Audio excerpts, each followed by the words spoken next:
राधे। हरे कृष्ण। ओम नमो भगवते वासुदेवाय नमः। आइए आज के वीडियो में हम फागुन मास महात्म के तीसरे अध्याय का श्रवण करेंगे।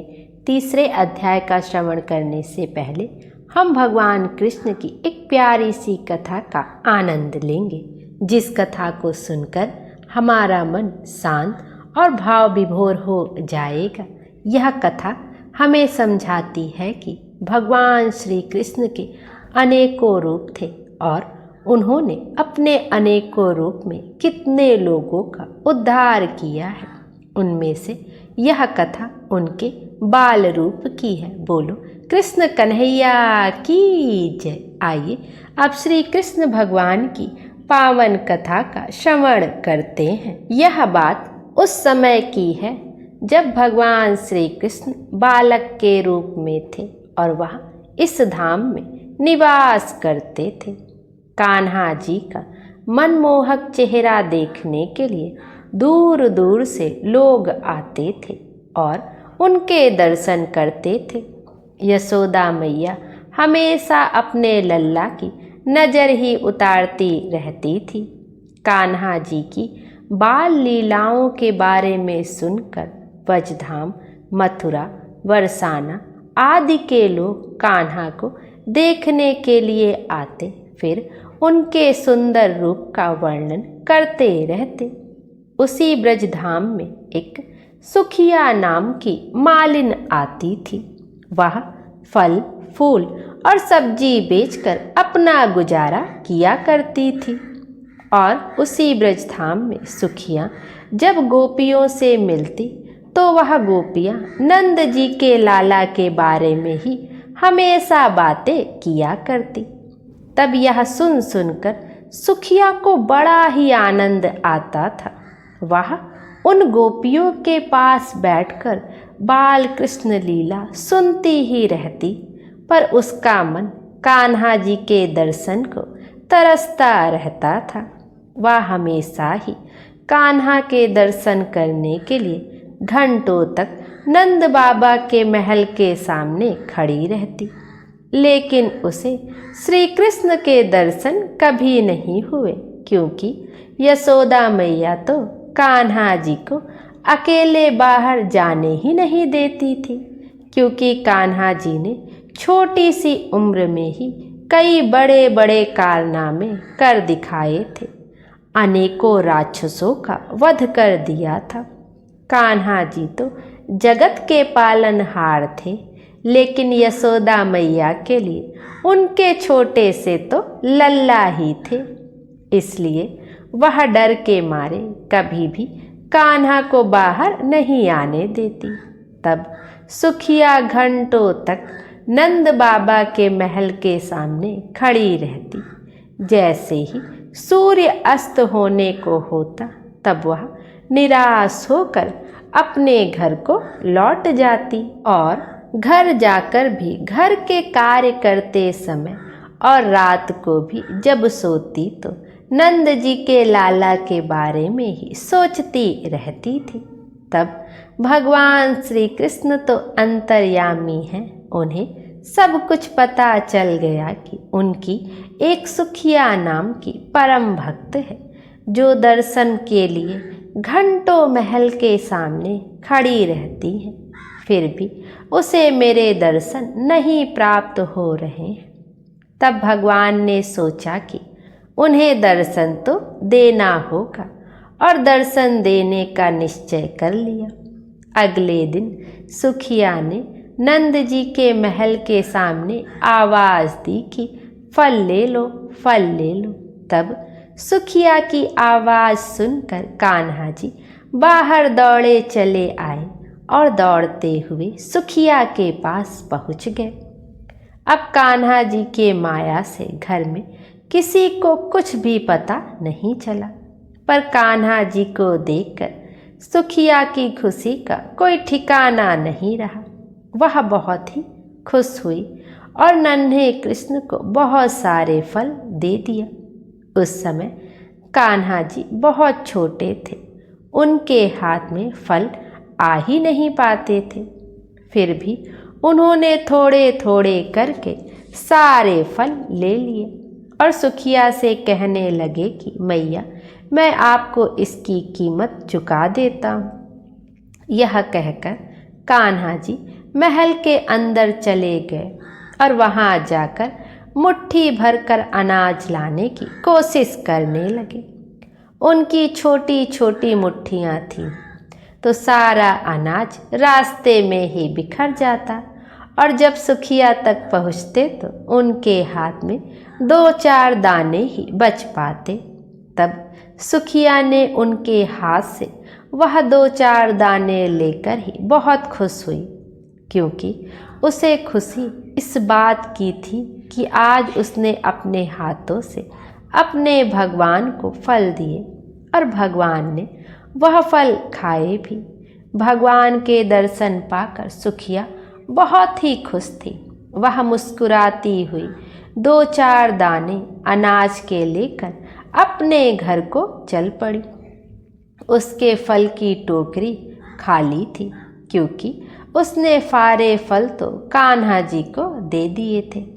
अब वह घर जाकर जैसे ही वह टोकरी अपने सिर से उतार कर नीचे रखी तो देखा कि उसकी टोकरी तो हीरे मोती और जवाहरात से भरी हुई है। तब यह देखकर सुखिया समझ गई कि यह तो भगवान की लीला है। उसने मन ही मन बाल गोपाल को धन्यवाद दिया। उधर कान्हा जी भी बहुत खुश थे, क्योंकि उन्होंने एक परम भक्त सुखिया का उद्धार कर दिया था। बोलो कृष्ण कन्हैया की जय, बाल गोपाल की जय। आइए अब फागुन मास महत्तम के 3रे अध्याय का श्रवण करेंगे। हम फागुन मास महत्तम में श्री शिव पुराण की कथाओं का श्रवण कर रहे हैं। भगवान शिव का अर्धनारीश्वर अवतार एवं सती का प्रादुर्भाव, इस कथा का आज हम श्रवण करेंगे। नंदीश्वर बोले, हे तात, हे महाप्राज्ञ, अब मैं ब्रह्मा जी की मनोकामनाओं को पूर्ण करने वाले शिव के उत्तम अर्धनारीश्वर नामक रूप का वर्णन कर रहा हूँ, उसे सुनो। ब्रह्मा के द्वारा विरचित समस्त प्रजाओं का जब विस्तार नहीं हुआ, तब उस दुख से व्याकुल हो वे चिंतित रहने लगे। तब आकाशवाणी हुई कि आप मैथुनी सृष्टि करें। यह सुनकर ब्रह्मा ने मैथुनी सृष्टि करने का निश्चय किया। उस समय शिव जी से स्त्रियां उत्पन्न नहीं हुई थी, अतः ब्रह्मा जी मैथुनी सृष्टि करने में समर्थ नहीं हो सके। शिव जी के प्रभाव के बिना इन प्रजाओं की वृद्धि नहीं होगी, ऐसा विचार करते हुए ब्रह्मा जी तप करने को उद्यत हुए। पार्वती रूप परम शक्ति से संयुक्त परमेश्वर शिव का हृदय में ध्यान करके वे अत्यंत प्रीति से महान तपस्या करने लगे। इस प्रकार की उम्र तपस्या से संयुक्त हुए उन स्वयंभू ब्रह्मा पर थोड़े समय में शिव जी शीघ्र ही प्रसन्न हो गए। उसके पश्चात भगवान हर अपनी पूर्ण चैतन्यमयी ऐश्वर्यशालिनी तथा सर्व काम प्रदायिनी मूर्ति में प्रविष्ट होकर अर्धनारीश्वर का रूप धारण कर ब्रह्मा के पास गए। वे ब्रह्मा जी परम शक्ति से संपन्न उन परमेश्वर को देखकर दंडवत प्रणाम कर हाथ जोड़े हुए उनकी स्तुति करने लगे। इसके बाद देवादिदेव विश्वकर्ता महेश्वर ने अत्यंत प्रसन्न होकर मेघ के समान गंभीर वाणी में सृष्टि के लिए ब्रह्मा जी से कहा। ईश्वर बोले, वत्स, हे महाभाग, हे मेरे पुत्र पितामह, मैं तुम्हारे समस्त मनोरथ को यथार्थ रूप में जान गया हूँ। प्रजाओं की वृद्धि के लिए ही तुमने इस समय तपस्या की है। उस तपस्या से मैं संतुष्ट हूँ और तुम्हें इच्छित वरदान दे रहा हूँ। परम उदार एवं स्वभाव से मधुर यह वचन कहकर भगवान शिव ने अपने शरीर के वाम भाग से देवी पार्वती को अलग किया। शिव से अलग हुई और पृथक रूप में स्थित उन परम शक्ति को देखकर विनीत भाव से प्रणाम करके ब्रह्मा जी उनसे प्रार्थना करने लगे। ब्रह्मा जी बोले, हे शिवे, आपके पति देवादिदेव शिव जी ने सृष्टि के आदि में मुझे उत्पन्न किया और उन्हीं परमात्मा शिव ने सभी प्रजाओं को नियुक्त किया है। हे शिवे, उनकी आज्ञा से मैंने अपने मन से सभी देवताओं आदि की सृष्टि की, किंतु बार बार सृष्टि करने पर भी प्रजाओं की वृद्धि नहीं हो रही है। इसलिए अब मैथुन से होने वाली सृष्टि करके ही मैं अपनी समस्त प्रजाओं की वृद्धि करना चाहता हूँ। आपसे पहले शिव जी के शरीर से स्त्रियों का अविनाशी समुदाय उत्पन्न नहीं हुआ, इसलिए मैं उस नारी कुल की सृष्टि करने में असमर्थ रहा। सभी शक्तियाँ आपसे ही उत्पन्न होती हैं, इसलिए मैं परम शक्ति स्वरूपा आप अखिलेश्वरी से प्रार्थना कर रहा हूँ। हे शिवे, हे माता, इस चराचर जगत की वृद्धि के लिए नारी कुल की रचना का सामर्थ्य प्रदान कीजिए। हे शिव प्रिय, आपको नमस्कार है। हे वरदेश्वरी, मैं आपसे एक अन्य वर की प्रार्थना करता हूँ, मुझ पर कृपा कर उसे प्रदान करें। हे जगत माता, आपको नमस्कार है। हे स्वर्गे, हे अंबिके, इस चराचर जगत की वृद्धि के लिए आप अपने एक स्वर्थ समर्थ रूप से मेरे पुत्र दक्ष की कन्या के रूप में अवतरित हों। ब्रह्मा जी द्वारा इस प्रकार याचना करने पर ऐसा ही होगा, यह कहकर देवी परमेश्वरी ने ब्रह्मा को वह शक्ति प्रदान की। इस प्रकार यह स्पष्ट है कि भगवान शिव की परम शक्ति वे शिवा देवी विश्व शक्ति का स्त्री पुरुष का है।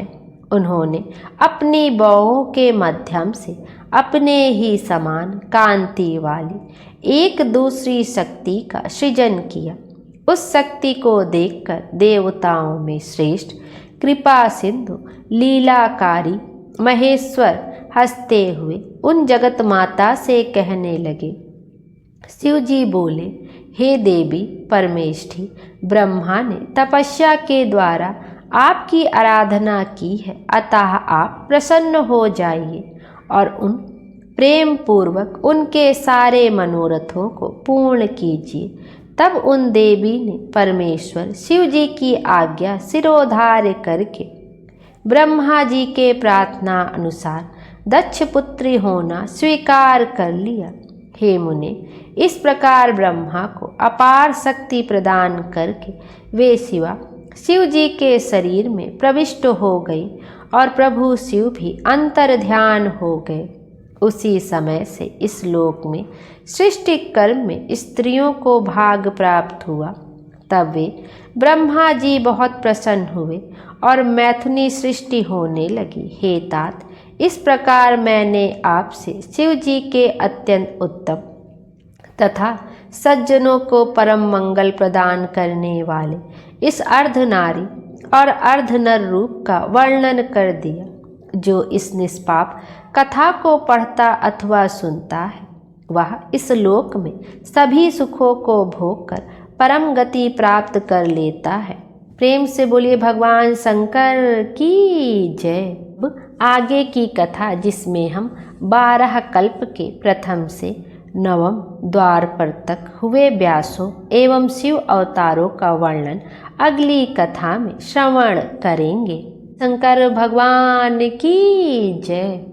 आइए अब भगवान शंकर की आरती का भी श्रवण करते हैं। ओम जय शिव ओमकारा, प्रभु जय शिव ओमकारा, ब्रह्मा विष्णु सदा शिव अर्धांगी धारा। ओम जय शिव ओंकारा। एकानन चतुरानन पांचानन राजे, हंसानन गरुड़ासन वृषवाहन साजे। ओम जय शिव ओंकारा। दो भुज चार चतुर्भुज 10 भुज अति सोहे, त्रिगुण रूप निरखते त्रिभुवन जन मोहे। ओम जय शिव ओंकारा। अक्षमाला बनमाला मुंडमाला धारी, त्रिपुरारी कंसारी करमाला धारी। ओम जय शिव ओंकारा। श्वेतांबर पीतांबर बाघांबर अंगे, सनकादिक ब्रह्मादिक भूतादिक संगे। ओम जय शिव ओंकारा। कर के मध्य कमंडल चक्र त्रिशूलधारी, सुखकारी दुखहारी जग पालनकारी। ओम जय शिव ओंकारा। ब्रह्मा विष्णु सदाशिव जानत अभिवेका, प्रणवाक्षर में शोभित ये तीनों एका। ओम जय शिव ओंकारा। लक्ष्मी वर सावित्री पार्वती संगे, अर्धांगी गायत्री सिर सोहे गंगे। ओम जय शिव ओंकारा। पर्वत सोहे पार्वती शंकर कैलासा, भांग धतूर का भोजन भस्मी में वासा। ओम जय शिव ओंकारा। जटा में गंग बहत है गल मुंडन माला, शेष नाग लिपटावत ओढ़त मृग छाला। ओम जय शिव ओंकारा। काशी में विश्वनाथ विराज नंदो ब्रह्मचारी, नित उठ दर्शन पावत महिमा अति भारी। ओम जय शिव ओंकारा।